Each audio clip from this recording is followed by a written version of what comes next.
It's the last day of 2022.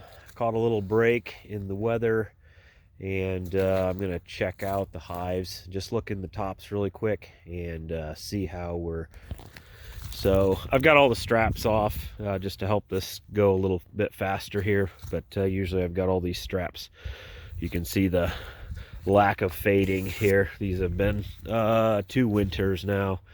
And yeah, the pink tends to fade pretty decent because I don't paint them or anything. So these lids just come off. And then I've got another layer of insulation there. And so these little finger holes, I can stick my finger in there. Just pull them out like that. That's going to reveal. This is a rapid round feeder. I really need to drill out something here where I can get this lid off a little easier. But hey, there's some girls coming up already. A little bit down in there. And I don't know if we can see very well.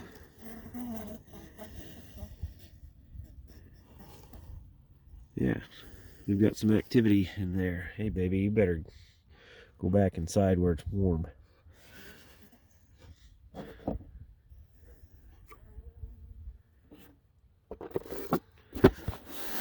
Alright, that's basically all we're gonna do.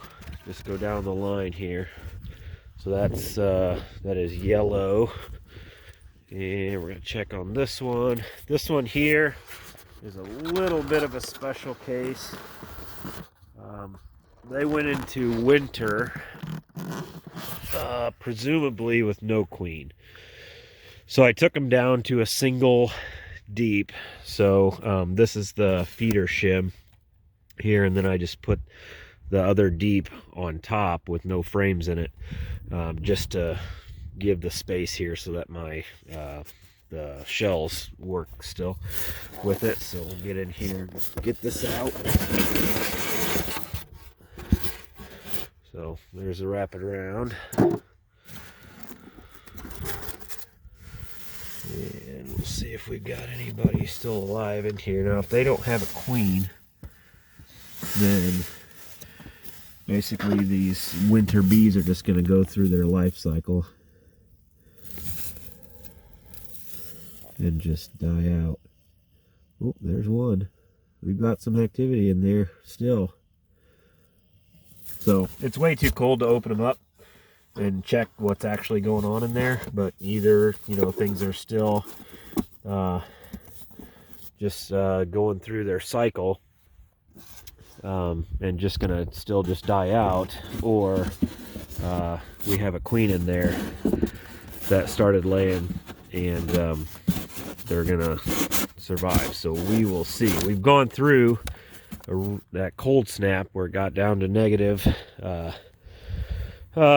10 or so degrees Fahrenheit, and like 40-mile-an-hour winds. So that was like negative 30 to negative 40 wind chill. Like out of that would be north and west, so kind of out of that direction.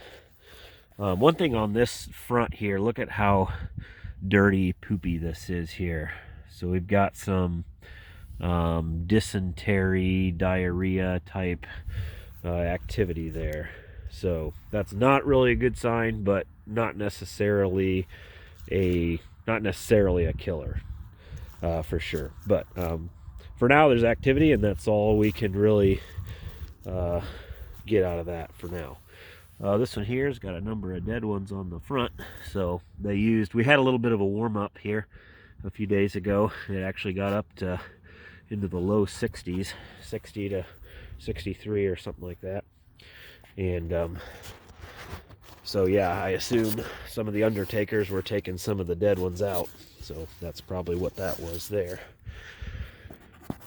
So this would be gray hive. The last one was green. This is gray.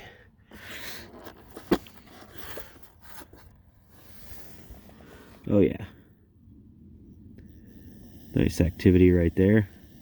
They can sense the carbon dioxide in my breath, and that's what's making them buzz. So like if I breathe, you can see they get all active. But yeah, they're not really clustered up too much there, doesn't look like. So right now I don't have any anything in the feeders, as you saw. I do need to put some white granulated sugar in there, or I can pull those feeders off and I can put like a fondant right over the top of those holes there. So that was gray hive. Let's do red now. Gray and red were probably my strongest colonies this year, all throughout the season. Take this off. These shells work really well and they're easy to manipulate. See, once I have the lid off, then basically I can just grab these sides and the whole thing just pulls off. And then, you know, if you wanted to get into the hive, for instance. Okay, let's see what red's got going on here. Oh, there's a bee. There's a few more coming around.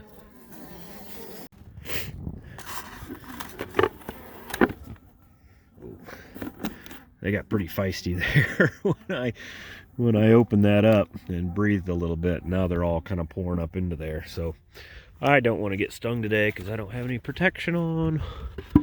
So we're just going to go ahead and close that back up. That's not hurting any of them.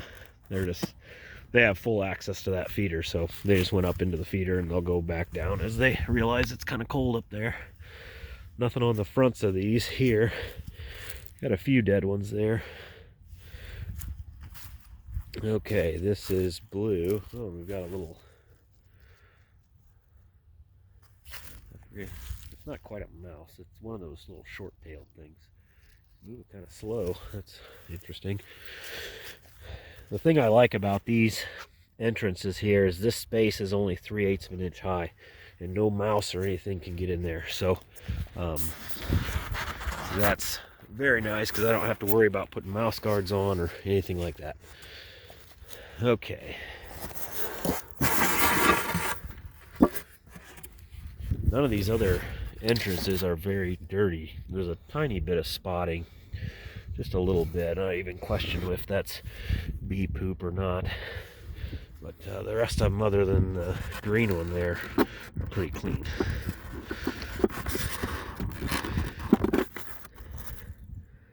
Okay, this is blue. Oh yeah, nice activity there. Beautiful. This was a swarm I caught during the summer. I think it was from my own. It was just about a half mile south of here. Had a swarm trap, and yeah, I caught them and put them in this box. So they're still alive. And let's check the last one here. This would be orange.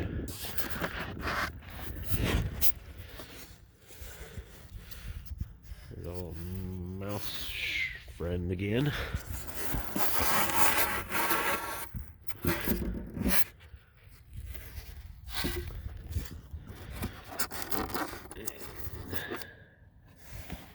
Oh yeah,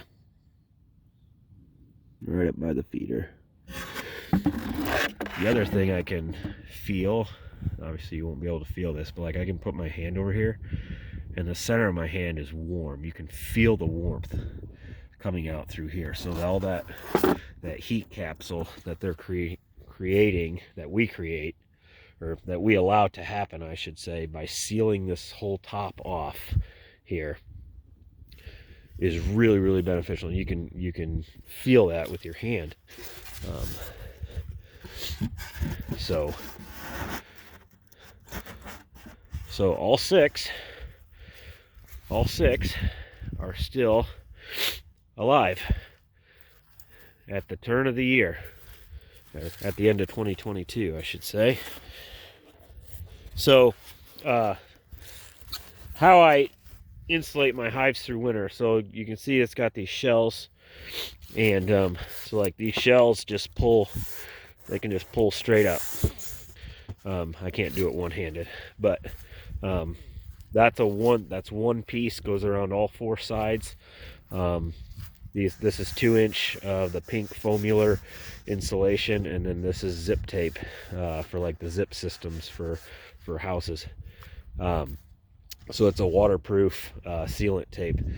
And so these two, each joint is glued and it's taped. This is a 30-degree angle here all the way around so that it sheds water. You can see some of the water that tries to get in just a little bit when the wind is like blowing, and you can see it only with 30-40 mile an hour winds, it only got up that far. The moisture, the wind trying to push the moisture in there. And then the lid here, and these are kind of beat up from last fall when they all got knocked off. But the lids are sloped as well so that it marries right into that. And then so there's 2-inch foam all the way around the sides, and then in here we took off the top. There's 2-inch foam around the feeder, and then there's another 2-inch foam shell or layer there, so that's 4 inches. And then inside the lid here that's another 2-inch, that's 6 inches there. And then this whole top piece here is another 2 inches. So on the top is 8 inches of foam. On the top is 8 inches of foam. Here to, down into there, wherever it stops, is 8 inches. And then there's 2 inches around the whole side. And the fact that this is completely sealed, because this is one whole flat roof, and then it's sealed with a zip tape. And then the wooden part, this wooden part here of the box actually goes up into that lid.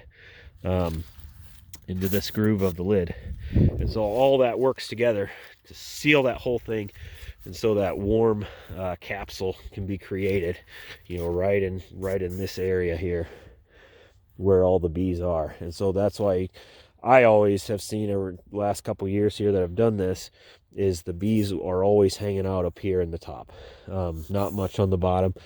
And as the weather warms up, they will start to move down. But they like to stay up here. And this upper box, there's 2 boxes in here, 10 frames each, and this upper box is where all the honey is. And so they're up here where it's warm and they can access all their food.